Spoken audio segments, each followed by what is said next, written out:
దివంగత మాజీ సీఎం ఎన్టీఆర్ వర్ధంతి సందర్భంగా కుటుంబ సభ్యులతో పాటు సినీ రాజకీయ ప్రముఖులు హైదరాబాద్లోని ఎన్టీఆర్ ఘాట్ వద్ద నివాళి అర్పించారు. నందమూరి బాలకృష్ణ, రామకృష్ణ, జూనియర్ ఎన్టీఆర్, కళ్యాణ్ రామ్ ఎన్టీఆర్ ఘాట్ వద్ద నివాళులు అర్పించారు. ఈ సందర్భంగా తండ్రి నటనను తనయుడు బాలకృష్ణ గుర్తు చేసుకున్నారు.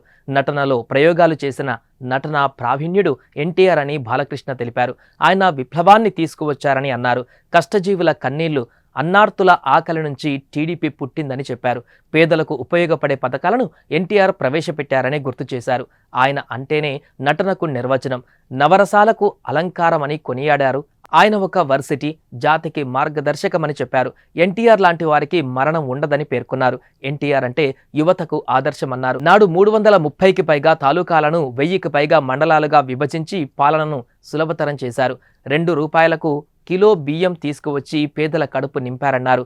పేదలకు పక్కా ఇండ్లు నిర్మించి గూడు కల్పించి తెలుగువారి గుండెల్లో చిరస్మరణీయంగా నిలిచిపోయారని బాలకృష్ణ తెలిపారు.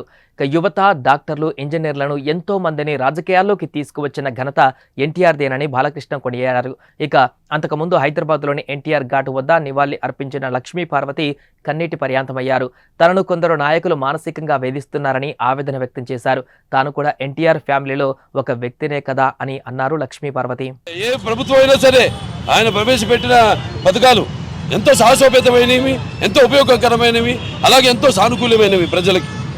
ఎన్టీ రామారావు రాజకీయాలు రాకముందు వచ్చిన తర్వాత మరి ఆయన ప్రవేశపెట్టిన పథకాలు వాటిని అమలు చేసి ఇప్పటికి కూడా అందరూ కూడా అవే పథకాలని పేర్లు మార్చి వాటిని ప్రవేశపెట్టి అమలు చేస్తున్నారు. That is NTR.